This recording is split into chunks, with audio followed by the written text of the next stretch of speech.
Ya pastilah tetap melalui sidang isbat. Waktu sidang isbat itu kita kalau menurut penanggalan Hijriah gampang aja.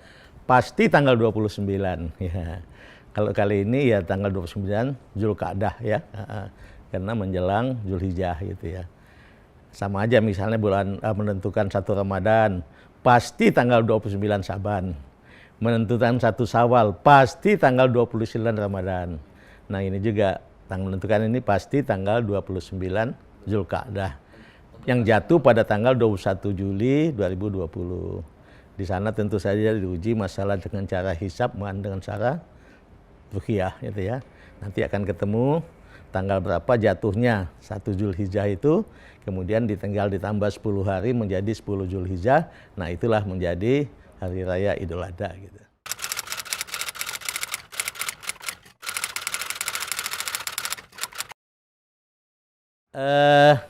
Menteri Agama telah mengeluarkan surat edaran untuk pelaksanaan dua, satu sholat Idul Adhanya, kedua untuk kurbannya.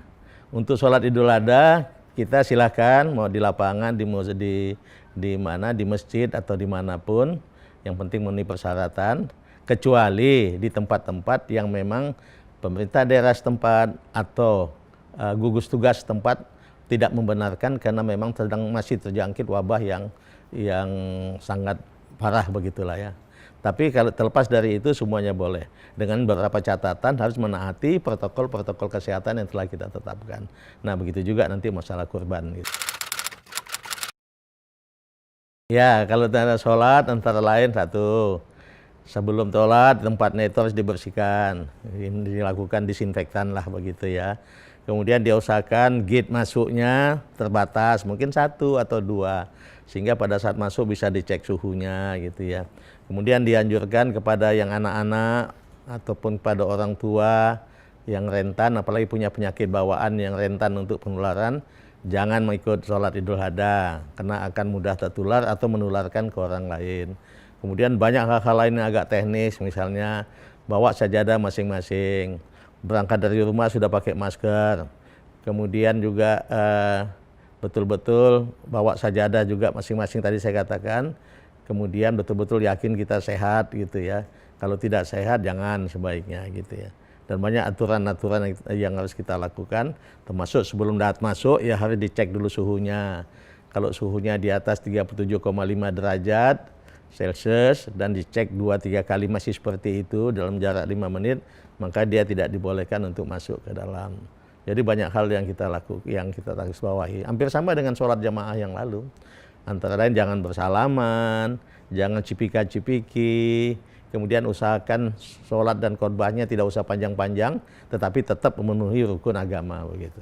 Ada satu hal yang saya lupa. Biasanya kalau sholat kan ada selalu kotak sumbangan itu. Nah itu jangan. Jangan ada kotak sumbangan yang kemudian orang pindah-pindah ngangkat itu jangan. Bisa dimodifikasi dengan cara macam-macam lah, misalnya mungkin dengan mohon maaf apa nama itu semacam tanggok yang ada gagang keliling, atau ada juga yang kain bawa keliling gitu ya. Atau bisa juga di jalan masuk atau di jalan keluar dipasang kotak yang agak besar, ada slotnya juga, lubangnya juga agak besar sehingga tidak menyebabkan pada saat orang datang atau orang pulang bisa masukkan ke situ. Tapi tidak usah dengan sistem kotak-kotak itu ya. Kalau kotak itu kan diangkat pindah, angkat pindah malah mengharuskan. Itu utama yang saya garis bawahi gitu ya. Ya tentu saja terus harus terutama jaga jarak ya. Jaga jarak harus diwaspadai. Takbiran ya juga masih udah boleh tapi tetap menaati masalah protokol kesehatan itu gitu. Nah itu jamaah juga dibolehkan, tapi di tempat yang betul-betul terbuka, bisa jaga jarak, kemudian ada kebersihan lingkungannya dipelihara, kemudian masing-masing juga membawa alat masing-masing. Sebagai contoh, jangan pisau dipakai berganti-ganti gitu ya. Kalau terpaksa ada alat yang memang harus dipakai bergantian, itu dilakukan disinfektan dulu supaya betul-betul aman. Kemudian juga pada saat pembagian daging-dagingnya kita harapkan mereka bisa mengantar ke tempatnya masing-masing mustahik gitu ya. Dengan tidak usah mengundang, kalau mengundang nanti terjadi keramaian pengumpulan massa lagi. Itu kita cegah betul. Tapi pada dasarnya saya kira kalau semua kita disiplin, insya Allah semuanya berjalan baik. Dan pengalaman kita juga masalah rumah ibadah, insya Allah sejauh ini belum ada sesuatu yang signifikan menonjol dari sholat jemaah di rumah ibadah itu. Kenapa? Karena semua kita menaati protokol kesehatan dengan baik. Harapan kita kali ini juga seperti itulah.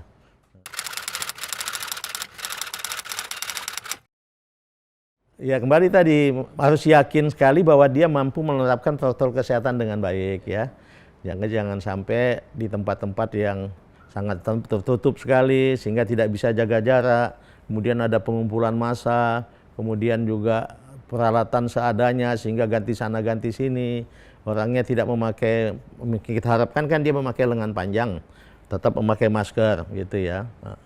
Atau kalau tidak pakai masker, masker muka itu kan, sehingga betul-betul bisa melaksanakan tugasnya dengan baik. Boleh asal dia memenuhi persyaratan tentang protokol kesehatan yang kita tetapkan itu.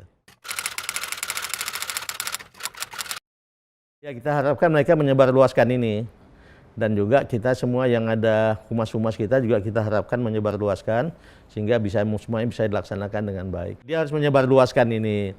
Kita punya penyuluh agama banyak, semua penyuluh agama kita minta juga penyuluh, KUA, betul-betul aktif untuk menyebarluaskan aturan ini sehingga semua bisa jalan dengan baik, ibadah berjalan baik dan kita terhindar dari penularan COVID-19.